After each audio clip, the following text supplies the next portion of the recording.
अस्सलाम वालेकुम। तीन अहम खबरें इस्लामाबाद हाई कोर्ट से इमरान खान साहब के हवाले से हैं। इन खबरों से आपको आगाह करूंगा इस वीडियो में।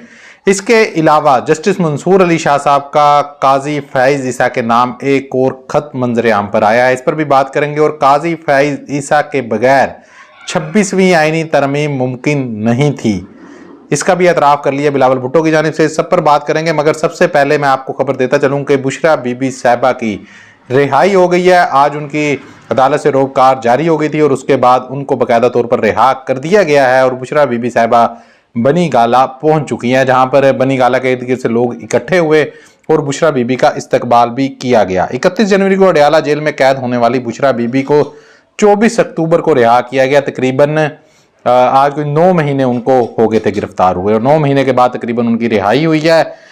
सबसे पहले उनको जब गिरफ्तार किया गया तो अडयाला जेल की बजाय उनको बनी गाला के अंदर ही नजरबंद रखा गया। और फिर उन्होंने खुद इस्लामाबाद हाई कोर्ट में दरखास्त की कि मैं बनी गाला में नहीं, मैं अडयाला जेल में रहना चाहती हूँ। और फिर वो अडयाला जेल गई। जब उनको सजा हुई थी वो आज़ाद थी और वो खुद गाड़ी पर अडयाला जेल पहुंच गई थी। उसके बाद उनको फिर बनी गाला शिफ्ट किया गया और फिर वो दरखास्त देकर इस्लामाबाद हाई कोर्ट से दोबारा अडयाला जेल गई। बुशरा बीबी के खिलाफ मजमूई तौर पर 15 केसेस बनाए गए थे, जिनमें उनको रिलीफ मिला। 267 दिन उन्होंने तकरीबन जेल काटी है। 9 माह कैद के दौरान बुशरा बीबी की एक नैब एक FIA केस में जमानत हुई। बुशरा बीबी को 9 मई के 12 केसेस से अदालत ने डिस्चार्ज करने का फैसला किया था। खावर मनिका की मुद्दत में केस में जो इद्दत वाला केस था, बुशरा बीबी बरी हुई। 31 जनवरी को पहली दफा गिरफ्तार हुई और तोशाखाना केस में सजा के बाद 1 अप्रैल को बुशरा बीबी की सजा हाईकोर्ट ने मुअत्तल कर दी थी। जमानत मंजूर होने के बाद 3 फरवरी इद्दत के सजा की वजह से 1 अप्रैल तोशाखाना जमानत के बावजूद रिहाई ना हो सकी। जेल कैद के दौरान बुशरा बीबी ने 9 मई के 12 केसेस से भी गिरफ्तारी डाली गई, लेकिन इंसदाद दहशतगर्दी अदालत रावलपिंडी ने उनको 9 मई के केसेस से डिस्चार्ज कर दिया था। 13 जुलाई को बुशरा बीबी को इद्दत केस में सेशन कोर्ट ने बरी कर दिया। 13 जुलाई को ही तोशाखाना 2 केस में नैब ने बुशरा बीबी को जेल रिहाई के साथ ही गिरफ्तार कर लिया था। आखिरी केस तोशाखाना 2 केस में कल हाई कोर्ट ने जमानत दी थी और आज बुशरा बीबी साहिबा की रोबकार जारी हुई है और वो अब रिहा हो चुकी हैं। बुशरा बीबी के खिलाफ फैसल वाडा एंड कंपनी ने, जो कि टाउट्स हैं, इन्होंने बड़ा प्रोपेगेंडा किया कि वो वादा माफ गवाह बन जाएंगी, मगर वो डट कर खड़ी रही। जब बुशरा बीबी साहिबा अभी गिरफ्तार भी नहीं हुई थी, पहले से ही कहा जा रहा था कि वो जो है जी वादा माफ गवाह बन जाएंगी। इमरान खान के कपड़ों से नजदीक शख्स भी जो है वो उनके खिलाफ वादा माफ गवाह बनेगा। उसके बाद जब अडयाला जेल में की बजाय उनको बनी गाला में रखा गया तो तब भी ये प्रोपेगेंडा किया जाता रहा और आज भी ये प्रोपेगेंडा किया जा रहा है कि बुशरा बीबी की जो रिहाई है वो किसी डील का नतीजा है। हालांकि ऐसा कुछ नहीं है। बुशरा बीबी को बेगुनाह तौर पर 9 माह तो आपने जेल के अंदर रख लिया। उसके बाद अब इस्लामाबाद हाई कोर्ट से उनको रिलीफ मिला और उसके बाद उनकी जमानतें जब हो गई तो आपके पास कोई चारा नहीं था। और इसके अलावा जो अहम चीज थी, जो उनकी रिहाई की वजह बनी, वो ये थी कि PTI की लीगल टीम ने लाहौर हाई कोर्ट और इस्लामाबाद हाई कोर्ट में पिटीशन दायर की थी और पूछा था हुकूमत से कि बताएं बुशरा बीबी किसी और मुकदमे में मतलूब है। तो वहां पर जब हुकूमत खुद कह चुकी थी हमें किसी और मुकदमे में मतलूब नहीं है, तो अब उनकी गिरफ्तारी का कोई जवाब नहीं रह गया था। बहरहाल हुकूमत है, हुकूमत चाहती तो कोई और झूठा मुकदमा बनाकर, कोई और प्रोपेगेंडा करके या किसी सिंध या बलूचिस्तान के मुकदमे के अंदर भी गिरफ्तारी डलवा सकती थी। इसमें कोई दो राय नहीं है। कोई इस तरह की नीच हरकत भी हुकूमत कर सकती थी और इससे उम्मीद भी की जा सकती है इस हुकूमत से। मगर हुकूमत मेरा ख्याल जो अपने मकासद हासिल करना चाहती थी आईनी तरमीम के, वो हासिल कर चुकी है। तो शायद उन्होंने अब जरूरी नहीं समझा ज्यादा लोगों से लानते लेना या जलील होना, तो शायद इस वजह से रिहाई हो गई है और रिहाई होनी ही थी। क्योंकि इस्लामाबाद पुलिस या पंजाब पुलिस तो अब गिरफ्तार कर नहीं सकती थी। अगर ये गिरफ्तारी दोबारा होती तो किसी दूसरे सूबे की पुलिस के हाथों करवाई जाती। इमरान खान साहब से वकला की मुलाकात का मामला था। आज इस्लामाबाद हाई कोर्ट में नूरीन साहिबा जो इमरान खान साहब की हमशीरा, उनकी मुलाकात का एक अलग मामला था। इन दोनों की भी खबरें आ चुकी हैं और इमरान खान साहब से वकला मुलाकात भी कर रहे हैं। जिस वक्त मैं वीडियो बना रहा हूँ, इमरान खान साहब से अडयाला जेल के अंदर वकला मुलाकात के लिए पहुंच चुके हैं। इमरान खान साहब से वकला की मुलाकात न कराने पर तौहीद अदालत की दरखास्त पर इमरान खान को अदालत में पेश करने का जब हुक्म दे दिया तो फिर इस्लामाबाद हाई कोर्ट का इस हुक्म के ऊपर अमल नहीं कर सकती थी।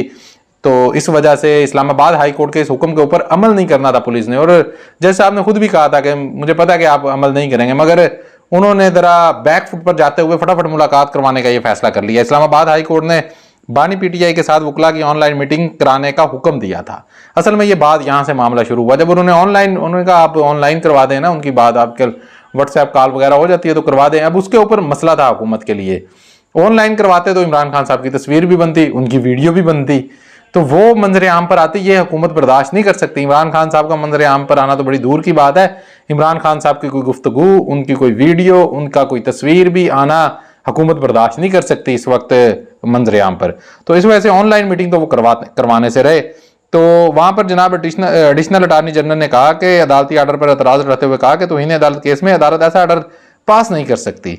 जस्टिस सरदार इजाज इसहाक खान ने कहा कि आप सिक्योरिटी इंतजाम करें और बानी पीटीआई को अदालत में ले आएं। उन्होंने कहा नहीं, ऐसा हुक्म कर सकते ना, फिर अदालत में ही ले आओ। अदालत ने सुप्रीटेंडेंट अडयाला जेल से कहा कि अगर इमरान खान को नहीं लाएंगे तो वजह बताएंगे, जिस सिक्योरिटी थ्रेट की वजह से नहीं लाएंगे इससे मुतल्लिक अदालत को मुतमीन करे। इस्लामाबाद हाई कोर्ट ने तौहीन अदालत केस में इमरान खान साहब को 3 बजे अदालत में पेश करने का हुक्म जारी कर दिया और कहा कि बानी पीटीआई को लेकर आए, वो अपने वकला के साथ मीटिंग कर लेंगे।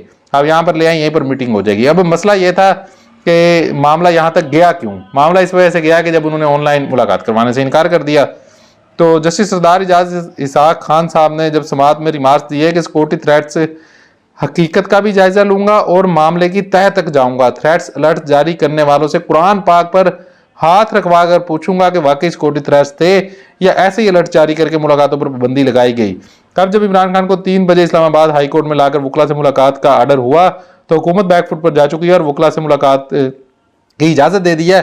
और फिर फोन कर उन्होंने बुलाया जनाब, जिसके अंदर फैसल चौधरी साहब, फवाद चौधरी साहब के भाई सुलेमान अकरम राजा साहब और शुएब शहीन साहब अडयाला जेल में इमरान खान साहब से मुलाकात के लिए अडयाला जेल के अंदर इस वक्त जा चुके हैं।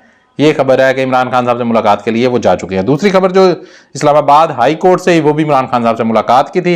इमरान खान साहब से मुतल्लिक ये भी खबर है कि इमरान खान साहब की बहन नूरीन नियाजी की मुलाकात कराने पर दरखास्त पर चीफ जस्टिस आमिर फरूक ने 26 अक्टूबर को बानी पीटीआई से मुलाकात कराने की हिदायत जारी कर दी। 25 अक्टूबर तक पाबंदी है, 26 को बानी पीटीआई से इनकी बहन की मुलाकात करवाई जाए, यानी कि हफ्ते के रोज ये मुलाकात का आर्डर हो गया। तो नूरीन नियाजी साहब इमरान खान साहब की बहन जो है उनकी भी मुलाकात अब करवाई जा सकती है। इसके अलावा इस्लामाबाद हाई कोर्ट में एक और दरखास्त जो इमरान खान साहब की दरखास्त थी, ये तीसरी खबर थी इमरान खान साहब के हवाले से आज की इस्लामाबाद हाई कोर्ट से। इमरान खान ने तोशा खाना 1 केस में 14 साल की सजा के खिलाफ अपील समाअत के लिए मुकर्रर करने की मुतफर्रिक दरखास्त मंजूर।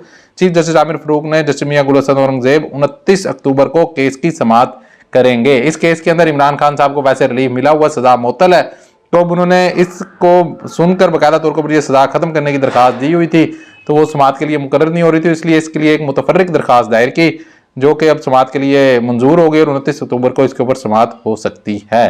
तो ये इमरान खान साहब के हवाले से 3 खबरें थे। इसके अलावा पीटीआई के खैबर पख्तूनख्वा से 2 MPA जो हैं वो जो 4 और 5 अक्टूबर वाला एहतजाज था उस दौरान गिरफ्तार हुए थे, उनकी भी आज जमानतें मंजूर हो गई हैं। और इसके अलावा अख्तर मेंगल साहब की जमात के कुछ लोगों के ऊपर जो है आज एक दहशतगर्दी का मुकदमा दर्ज हो गया है, जो उनके जब सेनेटर्स को जबरदस्ती लाया जा रहा था वोट करवाने के लिए, तो वहां पर जो हंगामा आई हुई थी उस सिलसिले में उनके ऊपर एक मुकदमा दर्ज कर दिया गया है। सुप्रीम कोर्ट के जस्टिस मंसूर अली शाह साहब ने आज काजी फैज ईसा, जो कि जाने वाले चीफ जस्टिस हैं, बदकिरदार, बददयानत, बेईमान, फराडिया किस्म का शख्स, इसको आईना दिखाने के लिए एक आज उन्होंने और खत लिखा है। ये खत भी मैं आपके सामने रख देता हूँ कि सुप्रीम कोर्ट के जस्टिस मंसूर अली शाह ने चीफ जस्टिस पाकिस्तान को खत लिखकर एक बार फिर मखसूस बेंच में बैठने से माजरत कर ली। यानी कि वो जो बेंच है ना, 3 रुकनी कमेटी है, उसके अंदर उन्होंने बैठने से माजरत की हुई है कि जब तक ये सदारती रेफरेंस के ऊपर फुल कोर्ट नहीं बनेगा मैं इसके अंदर नहीं बैठूंगा। चीफ जस्टिस मंसूर अली शाह ने चीफ जस्टिस पाकिस्तान काजी फैज ईसा को नया खत 23 अक्टूबर को लिखा। खत में चीफ जस्टिस को बतौर सरबरा प्रैक्टिस एंड प्रोसीजर कमेटी लिखा गया। खत में जस्टिस मंसूर अली शाह ने मखसूस बेंच में बैठने से माजरत करते हुए कहा है कि पहले भी लिखा था, तरमीमी आर्डिनेंस पर फुल कोर्ट बैठने तक मखसूस बेंचेस का हिस्सा नहीं बनूंगा।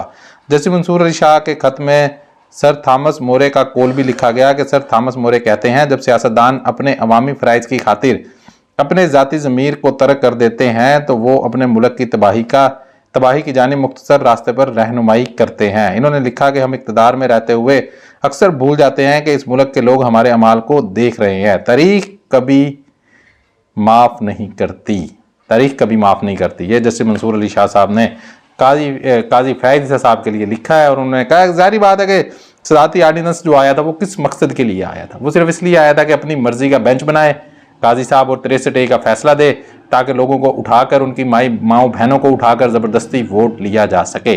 और आज BBC को इंटरव्यू देते हुए बिलावल भुट्टो जरदारी ने कहा है कि काजी फैज ईसा के बगैर 26वीं आईनी तरमीम मुमकिन नहीं थी, ये सब जानते हैं कि मुमकिन नहीं थी। काले सांप के नाम पर पूरे अमल को मुतनाज़ा बनाने की कोशिश की गई। ये भी उन्होंने कहा अगर अमल मुतनाज़ा नहीं था तो फिर आप जाकर मौलाना के पाँवों में क्यों बैठे रहते थे, और आपने फिर वो तरमीम क्यों निकाली जिनको काला नाग मौलाना फजलुर रहमान साहब ने कहा था। तो काजी फाइसा के बगैर ये 26वीं आईनी तरमीम मुमकिन नहीं थी, इसके अंदर किसी को कोई शक नहीं है। काजी साहिब जो है वो इतने बददयानत, बेईमान और फराडिया किस्म के चीफ जस्टिस वाकया हुए हैं कि जो लोग उनकी हमायत करते थे, हामिद मीर समेत, वो सब अब शर्मिंदा है कि हम किस तरह के बेईमान शख्स की हमायत करते रहे हैं। काजी साहब की वजह से 63A का फैसला आया और हुकूमत जो है वो 26वीं तरमीम कर सकी। उससे पहले उन्होंने जो डबल गिनती वाले, जो दोबारा गिनती वाले मामले थे, उसके अंदर कुछ सीटें, 3-4 सीटें जो है वो छीन कर दी नून लीग को, ताकि वो आईनी तरमीम कर सकें। मखसूस नशिस्तें भी वो देना चाहते थे कि इनको चलो कुछ मिल जाए, इनकी आसानी से नंबर पूरे हो जाए, तो काजी साहब को एक्सटेंशन मिल जाए।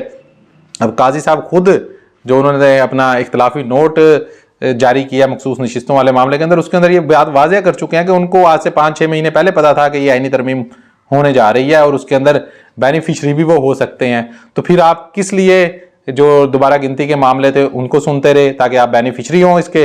63A का मामला आपने किस लिए सुना? आपने तो उस वक्त खुद मखसूस नशिस्तों वाले बेंच से तो अलग हो जाते। मतलब कि हर तरह की 2 नंबरी इस शख्स ने की है। यहाँ पर अदालत में बैठ कर अपने जो इसके तजादात हैं वो सबके सामने हैं, और तारीख में जस्टिस मुनीर को अब लोग भूल जाएंगे और ये बलोचिस्तान से आने वाला काजी फैज़ ईसा फ्राडिया हर किसी को अब याद रहेगा। मिलते हैं इंशाल्लाह अगली वीडियो में, अपना ख्याल रखिएगा। अल्लाह हाफिज़।